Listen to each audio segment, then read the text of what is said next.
But just to give you an idea about the type of MSPs that we've been working with, this is, for example, Nigeria.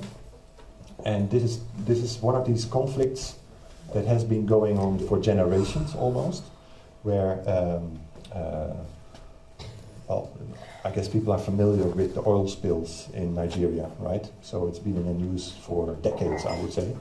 And basically, the story that I've written up in this book, because at the very back of the book there's a couple of stories from people that I try to document.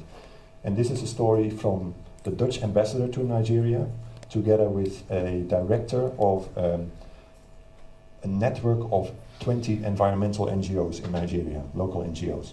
So the two of them worked in tandem to kind of address this issue. And the reason why it was urgent is that in the Niger Delta, the level of pollution was so high, causing so much social unrest, that already for years there had been nobody from the UN and nobody from companies, nobody from the diplomatic community who had entered that area, because everybody was afraid to either be killed or kidnapped. So that was the level of kind of stalemate in that conflict. And of course, Shell said, you know, we blame the community, because basically, technically what happens is that there's oil in the ground, you pump it up, then you make a pipeline to the sea where you put it on ships, right? So these pipelines go through, you know, lots of farmlands, mangrove areas, pristine nature reserve, and so on. And basically what happened is that these pipelines started leaking, and people started arguing, you know, who did it? So of course the community said, well, you know, you put the pipelines there in the first place, Shell, so you clean up your act, this is our land. Shell said, well, actually there's people from the community who illegally tap that oil also. They just kind of drill a hole and then they kind of tap the stuff, and that's crude oil, so they refine it by themselves, lots of leakage and spillage. So basically they were arguing and so on. So the Dutch ambassador said, well, this is such a hot topic to handle, and nobody wants to tackle it. Also, the Nigerian government was looking away and saying, you know, this is a Shell problem. So the Dutch ambassador said, well, I represent the Netherlands. We, for many, many years, have supported environmental NGOs, so we support their cause. At the same time, Shell is a half Dutch, half British company. So as an ambassador, he also has a legitimate role to representing the rights or the interest of Shell in Nigeria. So he reckoned that he might be the right person to act as a neutral go-between. So that's what he started doing, and everybody said, oh, you know, you shouldn't take up this one is too hard. Because he had also said, well, I'm going to the particular community, the Bodo community, which has been most hard hit by this pollution, and also where the social unrest is biggest. He says, I'm going to start there, because if I can prove that by bringing stakeholders around the table and helping them to sort out a solution for this, if I can do it here in Bodo, then it can work anywhere, right? So he was really ambitious. He should be said also, he was an ambassador towards, this was his last posting, so he didn't have a next posting to kind of dream about. He could just do this, and he was so concerned with this topic that he said, you know, I'm going to take this risk. Cut a long story short, he, together with his local counterpart, I think they struggled for almost a year, because the community could not agree who could represent them at that round table. So first they needed to fly in mediators to kind of work with the community to find out who can represent the community. And after that, finally these roundtable meetings started, and what happened was, very interestingly, at the first meeting, they all the stakeholders had brought their own lawyers. And at a certain moment, you know, all the lawyers got into legal mode. So whenever somebody would make a point, then somebody else at the other side of the table would say, objection. So after the coffee break, what kind of these two people who were sharing the meeting, what they did, they kicked out all the lawyers. And after that, things went better. But then it still took 1.5, 2 years before finally there was a kind of an agreement. And I think this is about 3 years ago now. I think Shell settled for, I think about $80 million for this Bodo community, which was basically a package of individual compensation for all the 30,000 kind of people who suffered from this, who had been affected. Also, it was about a cleanup campaign by an international kind of to international standards, and also an independent monitoring of that cleanup campaign, because it was so, fraught with suspicions, and nobody trusted the data that was being provided. So there was a lot of discussions were about who can monitor and who should we trust to kind of bring in kind of the right data. So at a certain moment, it was not about do we trust each other, nice to collaborate, synergies. No, it was very technical, hardcore negotiation about small print about this agreement. And there was also a whole package for schools, hospitals, and social services for this community. But still, this is a success story in a way. Still, it was a very small community compared to all the other affected areas. So Nigeria still has huge issues there. And even for this community, with this package in place, it is still going to be a 15 to 20 year kind of trajectory before basically life can get started again and people can fish and farm again. So that's the type of devastation. So this is an example of an MSP that's basically trying to solve a long-running conflict. Now, I'll give you another example, very briefly, because this is a more an agricultural one, about the seed sector in Ethiopia this time.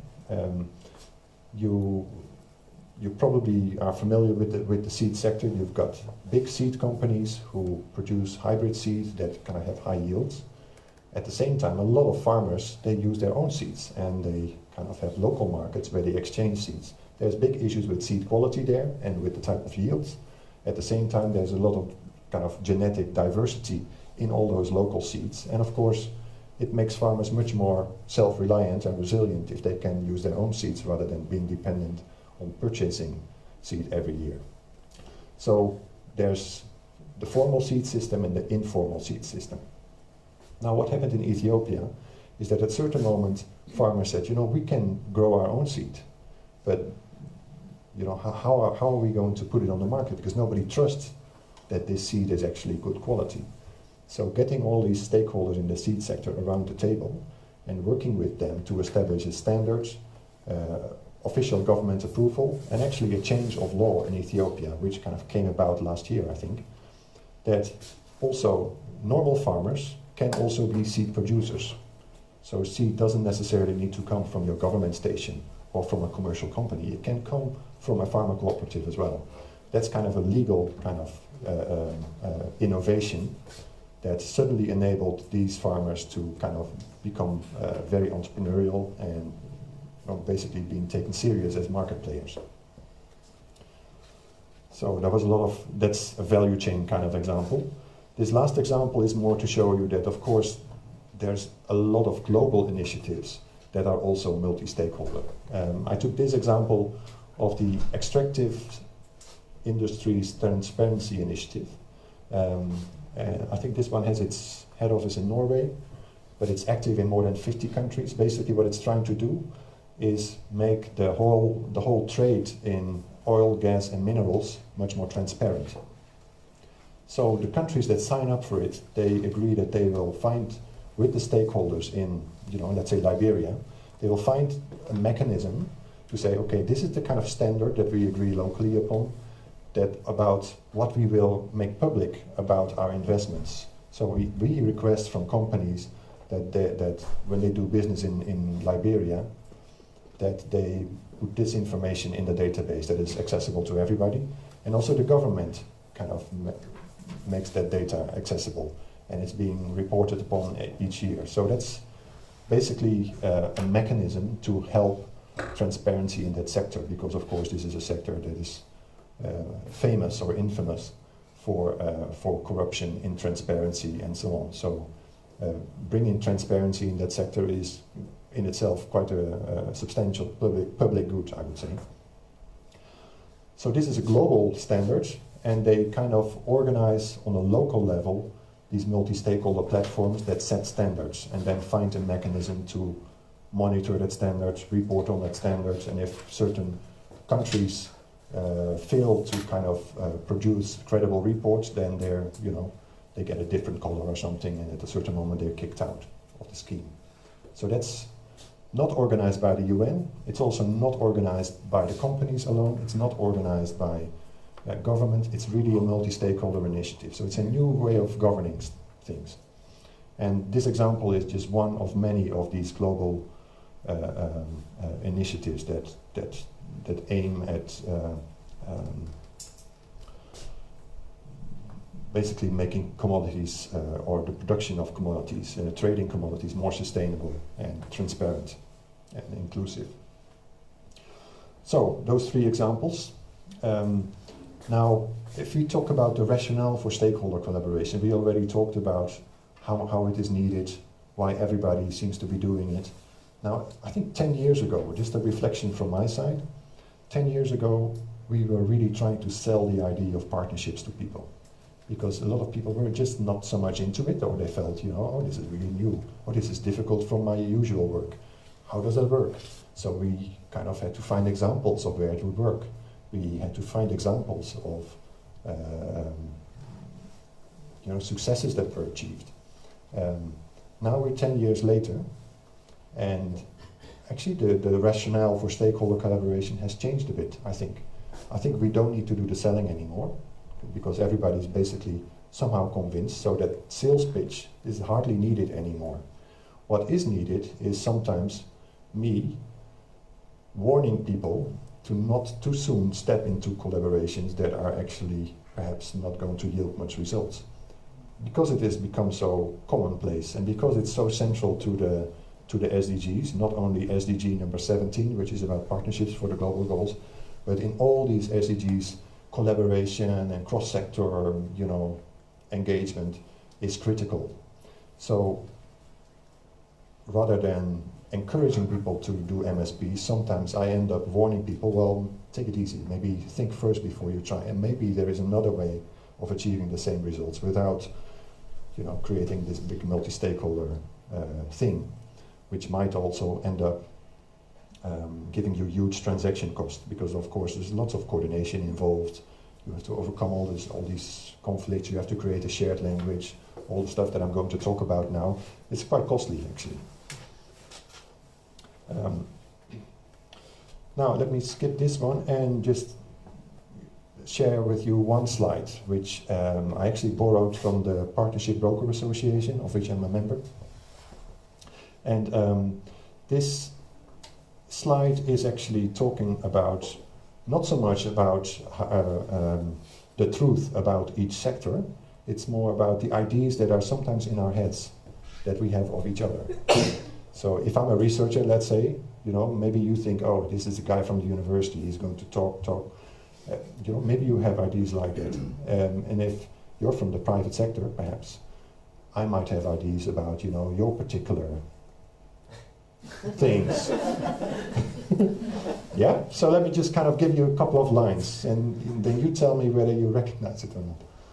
Now, if we talk about government, these are some of the things that are often mentioned.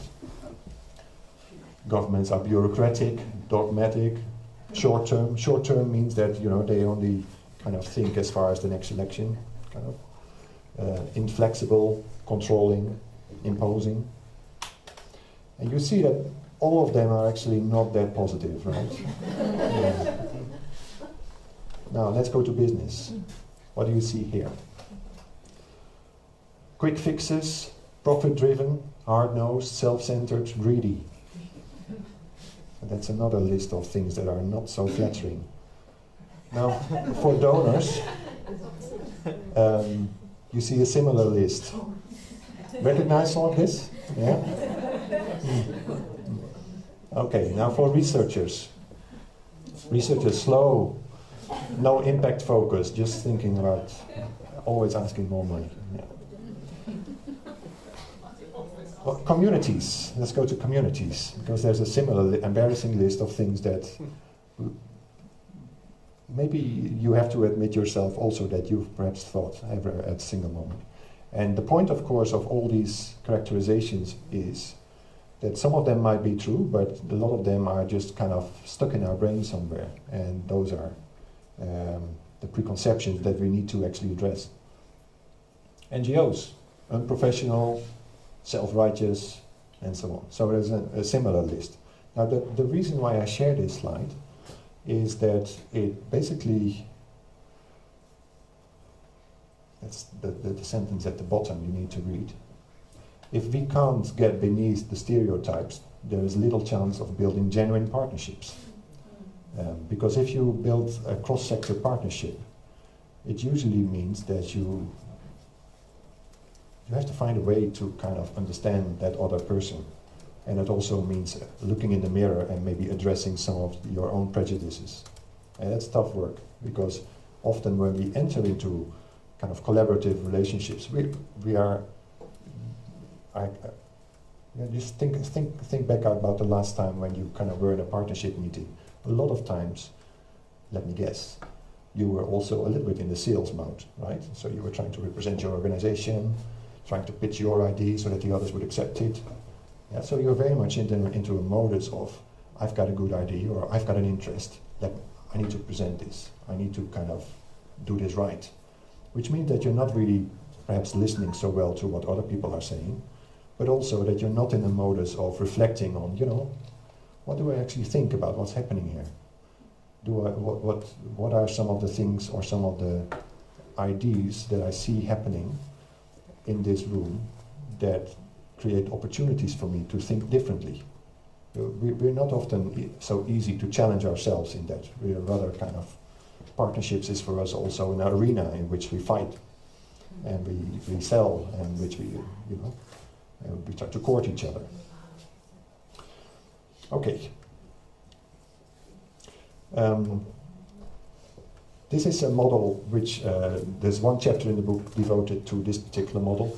Basically, it's a very simple way of saying partnerships, they have a beginning and an end usually, and there's stuff going on in between. So it usually starts with an initiating phase where suddenly, not suddenly, where a group of people say, wouldn't it be a great idea if? And what I'm going to show you now are some of the bullet points that basically are questions that you should ask yourself if you're in this phase. If you're in this initiating phase where you're thinking about setting up a partnership, you haven't found a form or shape yet, then these are some of the questions that you need to think about. And in the book, for each of these bullet, there's kind of a paragraph kind of giving you some guidance on it. Now for the adaptive planning, and you see kind of after an initiating phase, it goes from the adaptive planning phase to a collaborative action phase to reflective monitoring. It goes into kind of, the wheel goes like that, but at the same time there's back and forth as well, because, for example, monitoring is something that is happening throughout. You don't just do it at the end of a project or so. So there's a little bit of back and forth there too. So just kind of show you what type of things you can think about. So if you're in this adaptive planning mode, it means your partnership has been launched. You have a broad idea about who's in and who's out. But then the next question is, okay, so what are we going to do? So at that stage, these are some of the things that you need to be thinking about hard, and that really needs to be addressed in that phase before you can move on to a next phase, which is the collaborative action phase. So I'm not going into every detail now, but reflective monitoring is not just about, how do we measure our results. It's also about how do we define our learning culture, and so on, and also how do the results or the lack thereof of our partnerships, how do they feed back into our planning? So it's not something that happens separately, but it's actually quite a strategic discussion. Okay, so this was the process model. I'm moving on now to the 7 principles that are the core of the book. And let me just put them on the screen for you. So basically, So we're saying that we've seen successful partnerships and they usually do these things right. We've got a question? Will you share the slides? Oh yeah, sure. Sure. Yeah. You get them all. Yeah. And yeah, the first two principles are a little bit more kind of highbrow, and I'm not going into too much detail, but of course if you think about embracing systemic change and about transforming institutions, they are much more, not so much about the how do you do this partnership work, they're much more about what's your change agenda, how do you see change happening, and what place does an MSP have in that change agenda. Really understanding that is quite often at the core of a successful MSP. Now these things in the middle are about working with power, dealing with conflicts, communicating effectively. They're much more about managing the kind of the interpersonal or inter-organizational issues that are inherent in partnerships. Same for promoting collaborative leadership and fostering participatory learning. Now, if you, I'll just take them one by one and I'll show you the nice pictures. So, embracing systemic change, I think there's a lot of system experts here in the room already, so we don't necessarily need to kind of become very theoretical here. But basically what we've learned is that the way of organizing yourself in partnerships is very different from classic organizations, because there's not a typical command and control hierarchy in partnerships. Quite often you have to kind of go with the flow, and you're dealing with, or you're intervening with your partnership on a very complex domain, which you cannot influence. So basically it is about how do you strategize in a space where you don't have control over kind of a lot of the things that are happening. Basically what we've learned is that social systems like an MSP behave quite similar like what we see in nature. So if we treat them like a complex adaptive system and follow some of the insights that complexity theory or system thinking are offering us, then actually that gives us quite a helpful insight in how we should manage and deal and strategize around our MSPs. Because for example, this is a flock of birds, as you know. A flock of birds is one of these things that keeps on fascinating everybody, because there's not one leader and still they fly in sync, and so how does this work? Who's in charge here? Nobody's in charge here.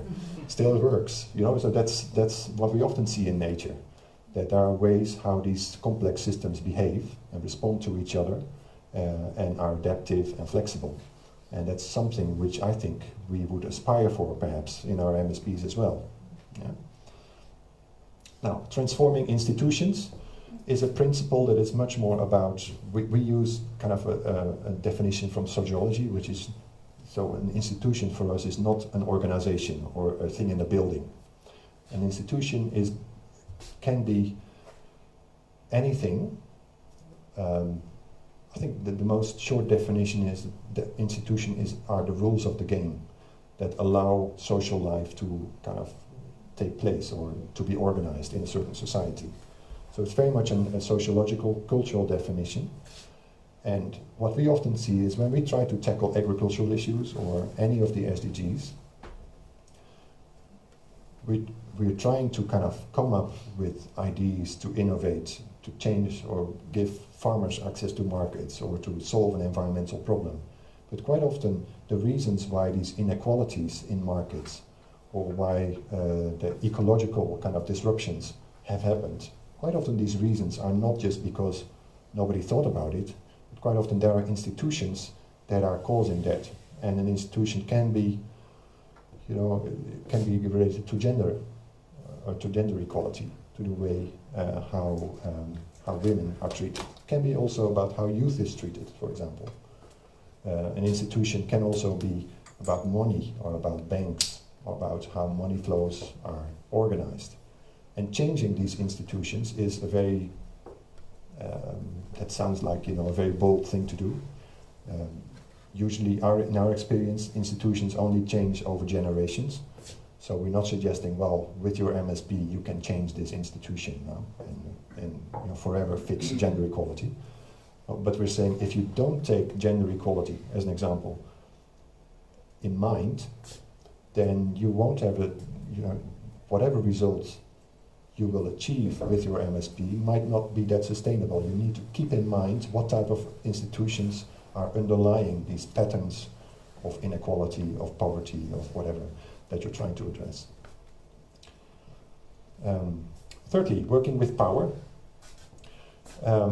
We all know that in an MSP you get people who've got more power and people who've got less power. Yeah, so the dealing with the power disparities is kind of a crucial competency. And basically in our experience there's two ways of going about it. You can try to empower stakeholders that have less influence, so kind of lift them up, or you can kind of decrease the power of some of the people who have traditionally held a lot of power. And I'm not suggesting that by doing this that you can create a level playing field, because I've stopped believing in creating a full level playing field. But I do think that MSPs are at risk of just replicating existing power structures. Because if stakeholders come for a stakeholder meeting, they don't leave their kind of power identities at the door, it's kind of just like you take off your coat and no, they bring it into the room, and the same power differentials will play out. So if you don't try to manage that, then perhaps you're just replicating existing patterns that you actually wanted to change. Dealing with conflict. I've seldom seen successful MSPs that haven't had conflict. So, and also a lot of the theory about conflict management and conflict transformation is teaching us that conflict is actually can be quite a powerful force for good. So it's much more, I guess, about trying to work through a conflict effectively that is making MSPs stronger. It's not so much about avoiding conflict, because I think avoiding it may be our natural tendency. Some people like conflict, I don't. So I'd rather kind of walk away or kind of go around the conflict. Eventually that will bite you in the back always. So sometimes finding a way to kind of go through that conflict can end up making your partnership stronger. Effective communication. Well, this is the obvious one. Of course, people need to understand each other and start learning each other's languages. And this is partly about terminology, because if you get private sector people with government people in the room, you can imagine the type of the type of frustrations, because the language is different and the expectations are different. Also, the ways of meeting are different. So that's almost a no-brainer, I guess. You need to pay attention to that. The reason why I chose this picture is not only because I lived in Cambodia for 5 years, but this is the water festival in October in Phnom Penh. So this is the Mekong River, and each village has a boat, and they race against the other villages, kind of. So, but you can imagine that for this village over here to really go fast, they need to have internal communication in order, right? They need to really be synced with each other, and they need to understand kind of the signals that the steerman is giving. So there's a lot of internal communication that needs to happen. At the same time, they need to coordinate amongst each other, otherwise the boats will crash into each other as well. So also communication externally is really important. Promoting collaborative leadership. And this is often a difficult one to get, because some people, they respond to this by saying, well, what do you mean? Do you think that everybody should be a leader? Yeah, my answer is yes and no. Yes, in the sense that I think everybody's got leadership potential, and in good collaboration, everybody will kind of be able to assert certain leadership. It doesn't necessarily mean that you're the boss, but it does mean that you take responsibility for stuff in your contribution, and that type of leadership is also important. However, I'm not suggesting that everybody should be in charge, and that because we are collaborating, we're all in charge together.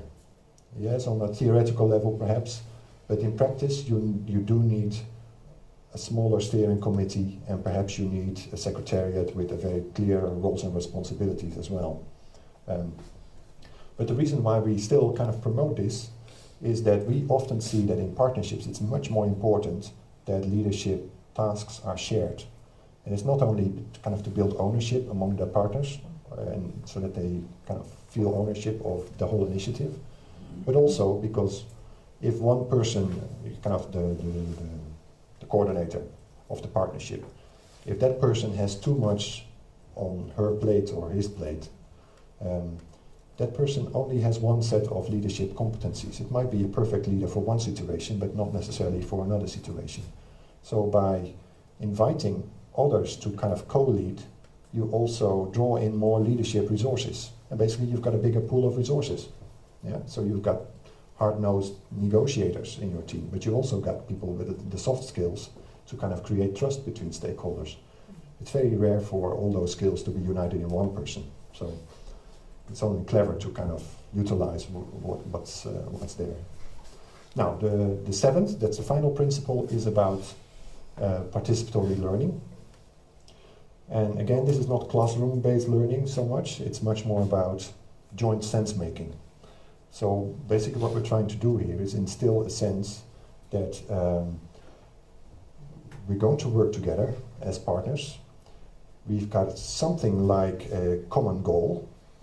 The path how we're going to get there, we've got some vague ideas, but a lot of them are untested hypotheses. So basically, let's learn together and find how we can strategize cleverly and also kind of learn from our experience. So even if things go wrong, that we don't kind of start pointing fingers necessarily, but that we actually accept that as learning money. Say, you know, okay, yeah, that failed, but actually now we know what not to do. It's also useful. So that type of participatory learning is kind of something that most effective MSPs have in common, that they invest in that type of learning, sense-making jointly. Now I'll skip to the very last part. I've got 2 more slides. This is about the role of facilitators, and we've defined facilitation rather broadly, and actually I used some insight from, I think, a Danish professor in social enterprises to kind of come up with this idea. Basically saying the role of a facilitator has these 3 elements. One is convening, so it's about bringing actors together, obtaining political support. It's basically rallying around, making sure that everybody is informed and that everybody gets on board.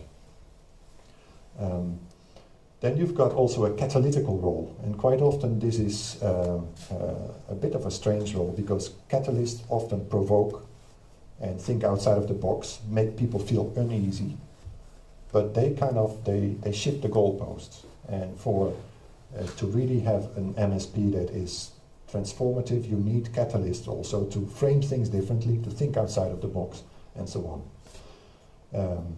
What they also do is create a sense of urgency, and basically by creating that type of panic, almost, enabling people to kind of collaborate faster. Well, then you've got the moderator role, which is more about, how do we collaborate and building trust, kind of taking responsibility for the joint learning that's going on. So that's more a moderation role. So for us, facilitation is all 3 of these things. And now finally, I'd like to tell you a little bit about some of the tools that we've developed and also that we borrowed from others, because basically this is about collating and borrowing and what's the word? Forgot the word. But a lot of these tools actually exist out there already. Some of them we developed ourselves, some of them we borrowed. Basically what we're saying is that if this is kind of the lifespan of an MSP, it usually starts with a phase where people connect with each other, so stakeholders, they meet each other, there's a spark somewhere, or there's a joint assignment that is being given, or an opportunity that they'd like to get into. From there, you see that kind of it widens out, and then it kind of comes together again, right? So it diverges from here, then it converges again to something like commitment. In each of these phases, something else might be needed, and you might need tools to help you kind of deal with that stage effectively. So for example, In a connection phase, it's much more about getting to know each other and like a basic understanding of each other's agendas. Then creating shared language. Usually what happens here is the widening basically means that the wider you get, the more perspectives are being shared. Up till the moment where you're in the middle and then everybody's confused and there's chaos. So usually that happens, whether it's an MSP that is lasting a year or 2 years, or whether even if this is a workshop of 2 days, you have a similar kind of diagram where you start somewhere, then a lot of ideas are shared, people get excited about stuff, they start brainstorming, and at a certain moment people realize, well, wait a minute, we've got so much on the table now, so what does this mean? What are we going to do?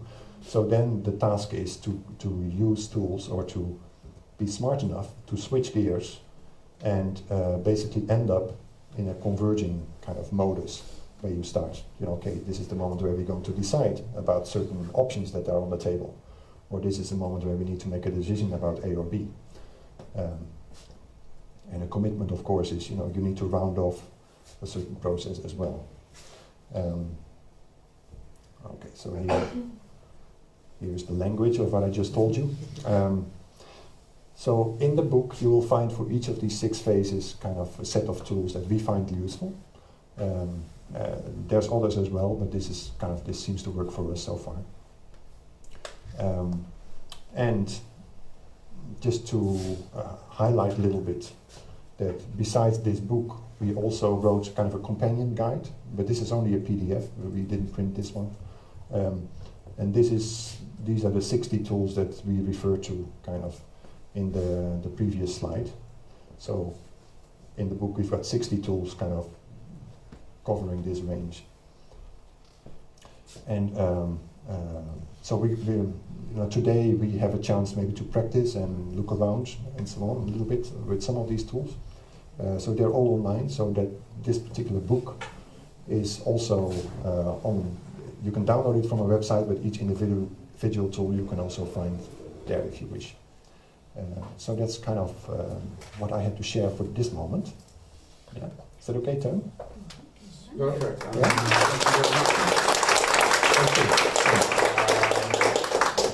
We are taking a lesson from what Herman just said. We have to be flexible, right? We're not pointing fingers, but we are a little bit late. Not pointing fingers, it's the two issue, right? So let's try to talk across all the stakeholders in this room.